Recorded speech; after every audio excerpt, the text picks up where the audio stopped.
Joining us now for a perspective from inside those talks is the chairperson of the DA's Federal Council and a key member of its negotiating team, Helen Zille. Helen, thank you so much for joining us tonight in studio. It's such a pleasure, Marcia. I just can't imagine what those talks must have been like. On Friday, it all came down to the wire. It must have been very, very, very intense in those negotiations as well. What do you think is the biggest contribution the Democratic Alliance can bring to this new government structure?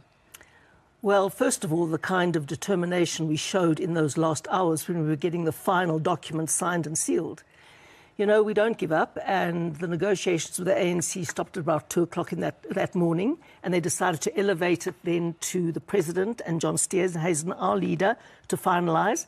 At 3 o'clock, I went to bed. At 5 o'clock, John contacted the President. At 6:10, I had a version 10, and I thought, this is great. Version 10? Version 10, and I thought, this is great. Between 6:10 that morning and when we started voting, we went through 7 more versions. In fact, version 10 was great at 6:15 that morning. I checked it very carefully. All our stuff was in there. The wording was well.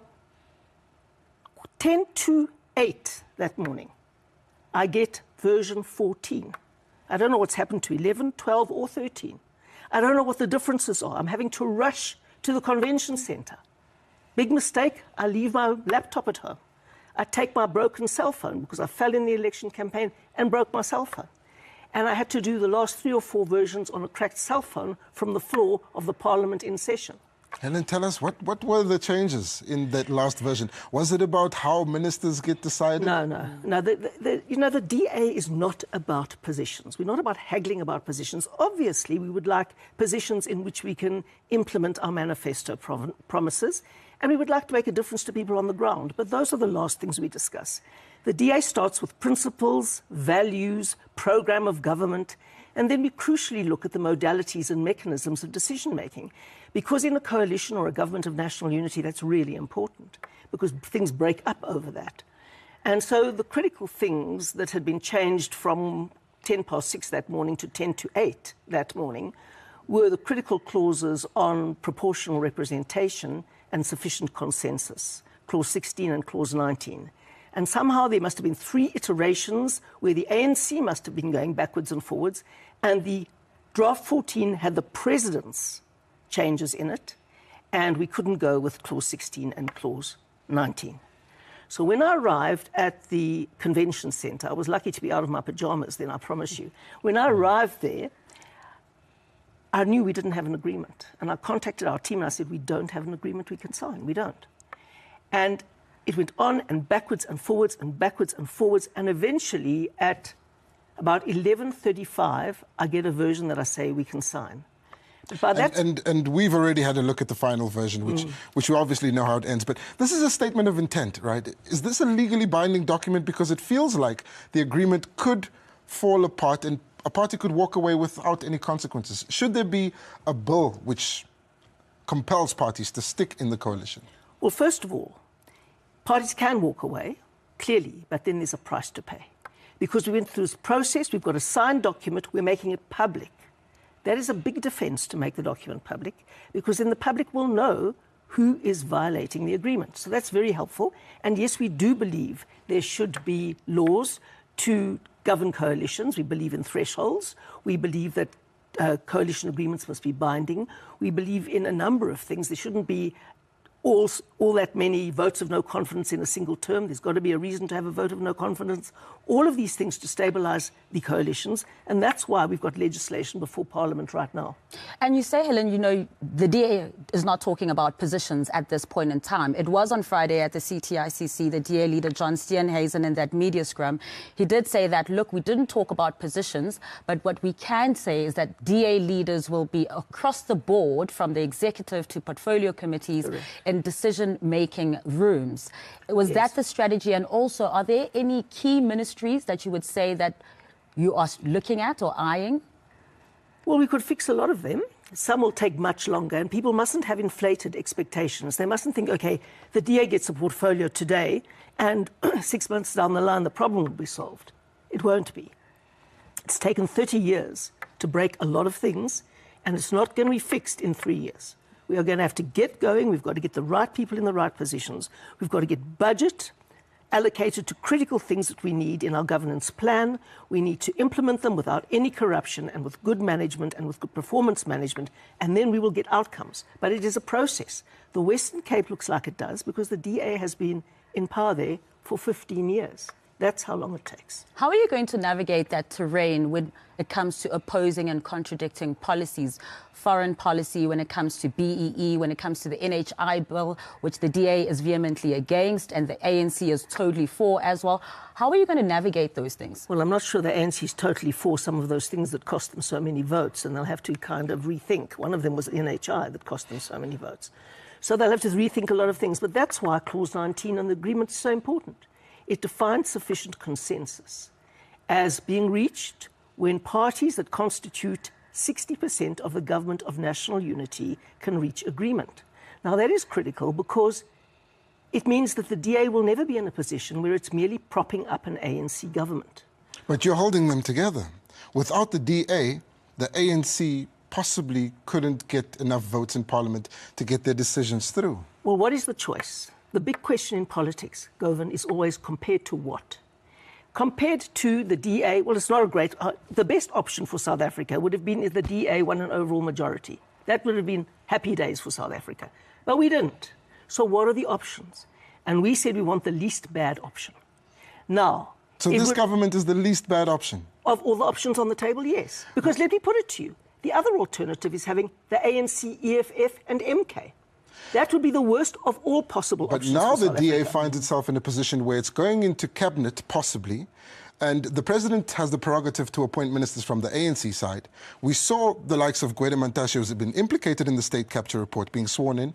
Malusi Gigaba was also sworn in. He may not get a cabinet position. But will you accept having to share a cabinet now with people implicated in the state capture report? We'll certainly accept the justice portfolio if we can get it, because then we can do something about the state capture report. You see, the important thing to realize is that we were very strategically careful, that we would never be caught in a situation where we're merely there propping up an ANC government. We had to have meaningful power. And the backwards and forwards in the final hours through those last 7 drafts was precisely to ensure that we had something meaningful on the table, that we could achieve something meaningful with what we had on the table, and that we were not just a kind of crutch to the ANC. Then what do you say to DA voters who may feel a little bit betrayed? Because in your campaign to rescue South Africa, particularly from the ANC government, but here you are in bed with them. And you're saying, look, what is the other option? But the other option is governing from the opposition benches again. Well, you don't govern from the opposition benches. That's the problem. Playing a role there. You can't make things happen from the opposition benches. And the truth is that our biggest election promise to the voters is that we would keep out what we then called the Doomsday Coalition, the anti-constitutionalists. We said, we promise you we will keep out the people who are set on destroying our constitution. Jacob Zuma campaigned against the constitution. He wanted to get rid of the power of judges and all of that sort of thing. Julius Malema was also campaigning against the Constitution. So we said to our voters, we will keep out the Doomsday Coalition, ANC, EFF, MK. Helen, and it's very significant that the ANC sent their brightest and their best, a really excellent negotiating team, to negotiate with us. And we all had South Africa's interests up front, and we actually got on very well, and we could speak about how we create the South Africa envisaged in 1994 under the Constitution. But it does appear that this coalition rests on Cyril Ramaphosa being president of the ANC. So what would it take for the DA to walk away from this agreement? Well, if people violated the statement of intent and its terms, we would walk away. If the president wanted to hire and fire DA ministers without going through the proper process of doing that in consultation with our leader, John Steenhuisen, we would walk away. And if Paul Mashatile replaces Cyril Ramaphosa as ANC president? He has to stick to the agreement too. Does the agreement then say that no presidency for Paul Mashatile? No, of course it doesn't. We can't pick the ANC's people. They can't pick our people. That is in the agreement. But if the president is there, we are not out of opposition. We're in a government of national unity, but we will take strong positions against the issues that we don't like. And I'm sure all the other parties in the government of national unity will as well. We're still the DA. We still stand up for things very fiercely, very strongly, to defend the Constitution, non-racialism, the rule of law, a market-based economy. We're there doing all of that and trying to make things work for South Africa. The best possible option we could get now, in other words, the least bad option we could get now, is to go into government with the ANC, even though that is something that we wouldn't have even been able to countenance a year ago. But the truth is that when we look at what's in South Africa's interest, with the result that we got, ANC on 40%, the DA just over 20%, and a range of tiny little parties, and MK, a very strong and menacing presence, and the EFF, the most stabilizing force in the center of our country, is the government of national unity that we're setting up now. And that, out of the results that we got, is in the best interest of South Africa. Thank you very much once more for inviting us on behalf of the ANC. The ANC received the outcome of the results, and out of it made a call that we will be inviting various, all political parties to form a government of national unity, having looked at various options. Where are we now? We have 10 parties that are represented in Parliament, having signed the statement of intent.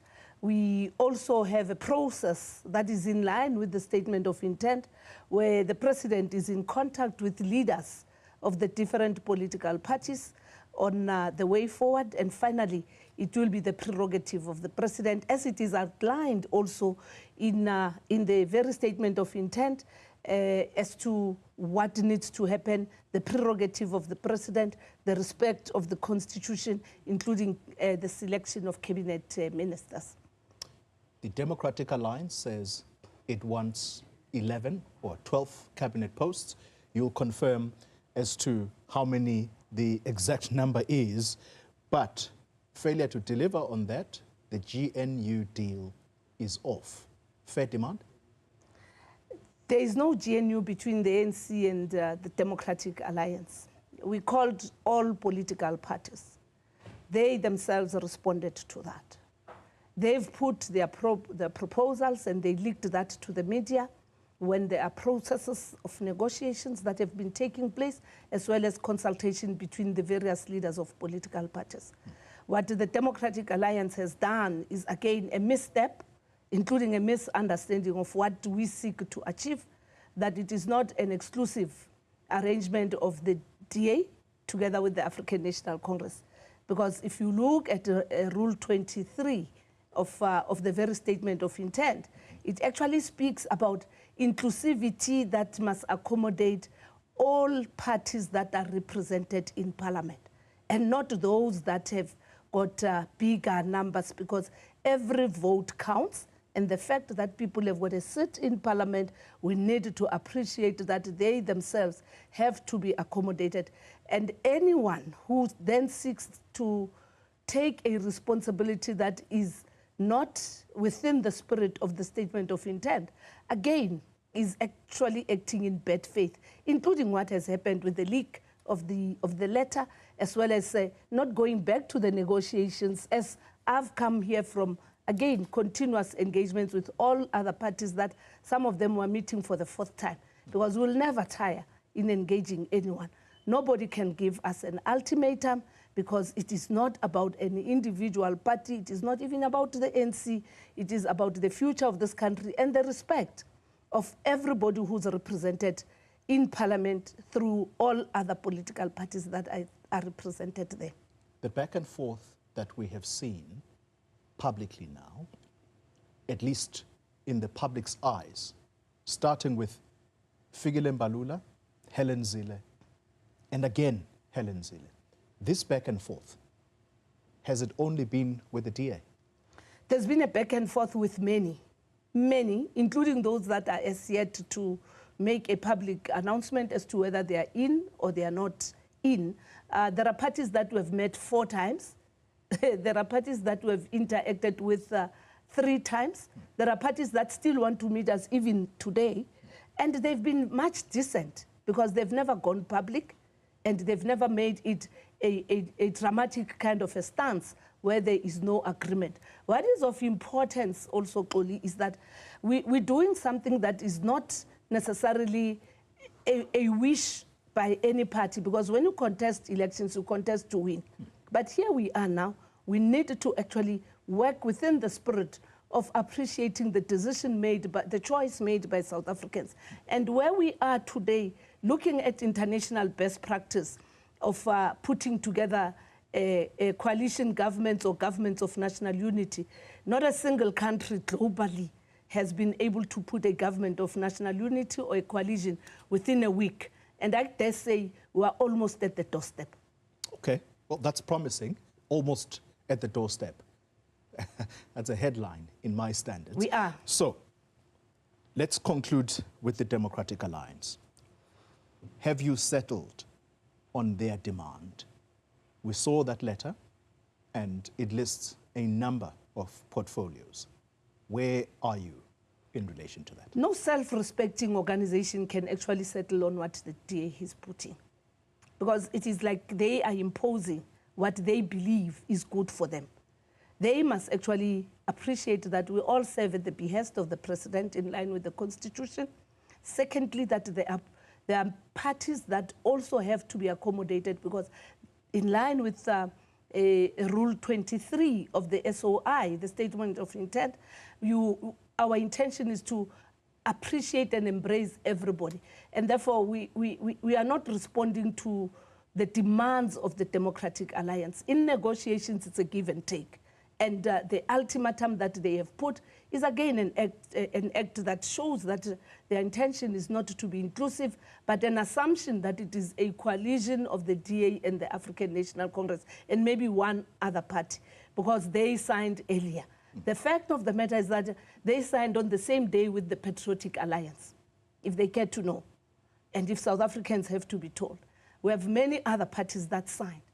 All other parties have come, and nobody would be left behind, because again, as I've said, to bring everybody together, you need to be tolerant, you need to be accommodative, and of importance, you need to also respect the spirit of the South African Constitution in terms of the role of the president and his prerogative or her prerogative for the future.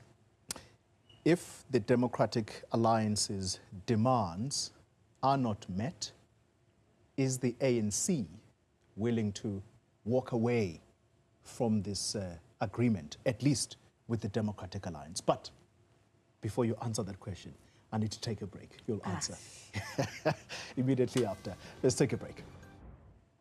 You're watching News at Prime, and if you're just joining us, we are in conversation with the ANC's first Deputy Secretary General, Nomvula Mokonyane, and it's all got to do with the GNU talks. Ms. Mokonyane, thank you for staying. There are those who've lampooned you publicly as a party to say it seemed that you did not read key clauses of this agreement with the Democratic Alliance in particular, and therefore you may not have familiarized yourself with what they would ultimately demand. Is the ANC willing to walk away from this agreement with the Democratic Alliance if the positions remain intransigent? It is up to the Democratic Alliance to make a determination. We have read it properly. We also are inviting them and the public to also read that clause about the 60%. It's proportional to those that are in Parliament and not what the Democratic Alliance seeks to interpret. Secondly, we emphasize that processes of government are defined by the Constitution and are legislated, and it is up to them if they do not want to reflect on that. So for anyone to assume that it is us who have not read properly, it is because there's been selective reference, including wrong interpretation, in a narrow and self-fulfilling gesture by the Democratic Alliance. All other parties understand. So it can't just be about the Democratic Alliance. And unfortunately, we now have the letter that has gone out public and them moving away from the negotiating table and issuing these kind of statements when we could have actually been sitting together like everybody else and make each other to understand. If they believe they are not satisfied with what is on the table, it is up to them. We invited them. If they do not want to become part of this memorable occasion that the ANC is spearheading, let South Africans see them for who they are. Is it true, the suggestion that that letter that's been leaked publicly has subsequently been withdrawn? Is that true? I'm not a member of the DA. I'm sure you know where to find them. It is now a public document. With it being withdrawn or not withdrawn, it's actually an unfortunate thing that they've done. But what is important for us is that we will not concede to things that actually are beyond what the Constitution dictates and what is in the spirit of a government of national unity. It's not about the Democratic Alliance. We can still form a government of national unity with or without the DA. But how easy or difficult would that be? I mean, that will take stitching up of a whole range of parties. In fact, speaking about a whole range of parties, you had a conversation today with Action SA. What was that about? Our meeting went very well. They also expressed the support of a government of national unity and them actually playing a very constructive and effective opposition, which is also quite important in the spirit of a government of national unity. And that is the approach that both ourselves and Action SA have supported, which again shows that for them it's not about occupying a cabinet post, like some are now talking about, give us this post. They are saying we want to be part of this journey of bringing South Africans and knitting everybody together, but our preference is to be an effective partner in the government of national unity, being on the opposition side. We graciously accepted that. What does that mean? I'd like for us to interrogate that a little bit. When Not they say they everybody- want to play constructive opposition in Parliament, I think I read into their statement that in some instances where there are areas of convergence, Action SA would be willing to vote with the ANC and its GNU partners. And of course, where they have to be firm and say this is nonsense, they're willing to say that as well. Am I understanding it correctly? One of the things that you need to go and look at, it's the manifesto of Action SA. On the area of health, for example, they almost are at the same space where the African National Congress is, just to cite an example. Where they also are emphasizing is that, yes, there will be instances where we will be critical of government, where we would actually put alternatives compared to what government is bringing, but will not disrupt government, will not actually undermine the House, and thirdly, will not be an opposition that will refuse to interact with yourselves. And remember where Action SA comes from. And for us to be together in the space where they say we want to be an effective, constructive opposition, and let's look at our role in ensuring that this government of national unity will be held accountable. I think it's a great move for South Africa. I want to move from this point. If the DA does pull out, how many political parties realistically would you need to stitch together in order to form a government of national unity? We are able to move on with everybody, including the DA, but we're also able to move with all those that are signatories, the 10, out of the 10, the 9, and be able to do the business and appoint cabinet, because president doesn't actually need to have a 50+1 to appoint members of members of parliament to become members of the cabinet. And therefore the ANC is in a well-positioned position to can move on, and we are ready. We just hope that the Democratic Alliance will appreciate the mandate that it has been given.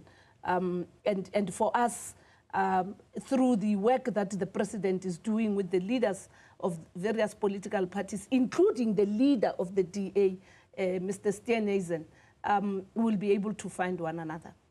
But we're not trapped in the relationship. You may not be trapped at national, but you will be compromised in Gauteng. We may not be, we are even ready, remember we said, we are even ready to sit in the opposition benches. We are even ready to form a minority government.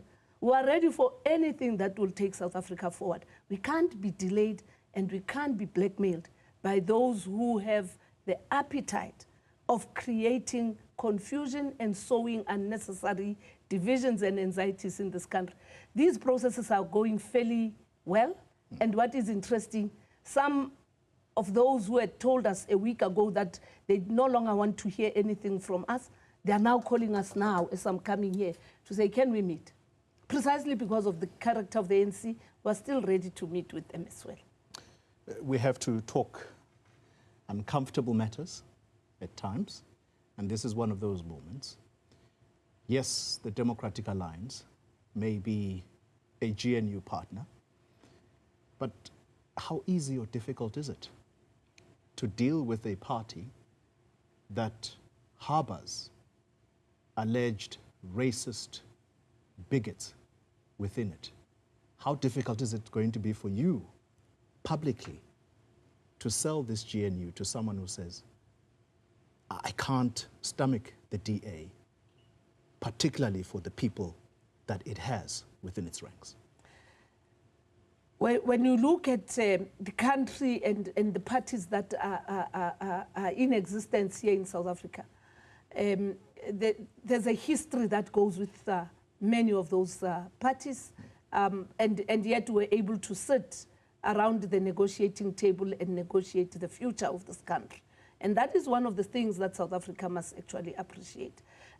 We have stability here in Gauteng, in KwaZulu-Natal, when the IFP and the ANC were at loggerheads and there were killings in Kumalo Road, there were killings in Swaneville, in Kagiso, but we're able to embrace one another in the spirit of nation building.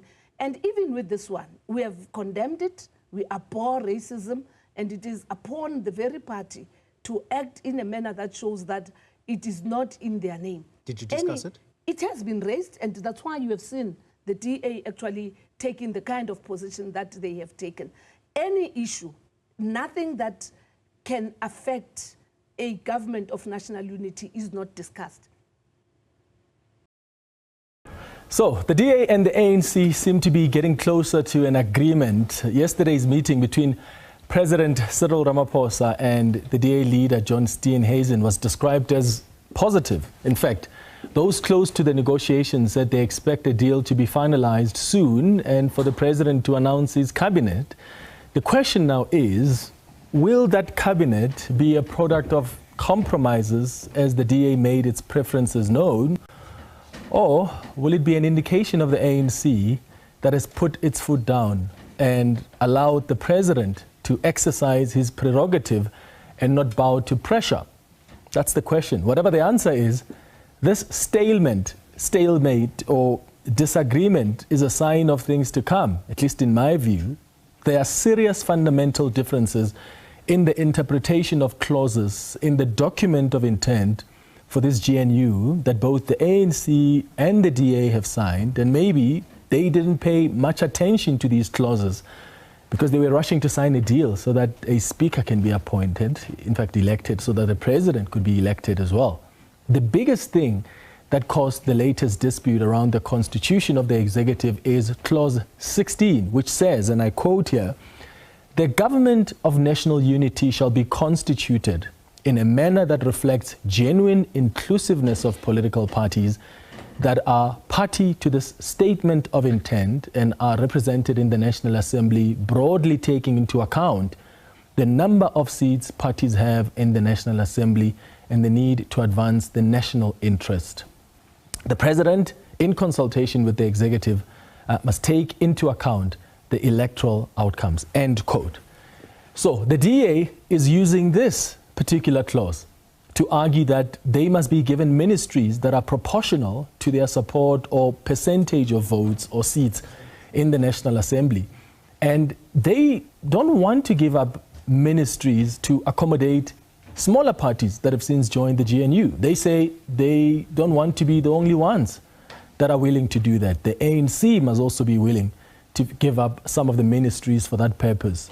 The difference, though, is that as much as the clause somehow helps the DA negotiate to be adequately represented in cabinet, it doesn't contain a direct, strict formula that forces the ANC or even the president to apportion posts according to proportional representation, which in a way also helps the ANC.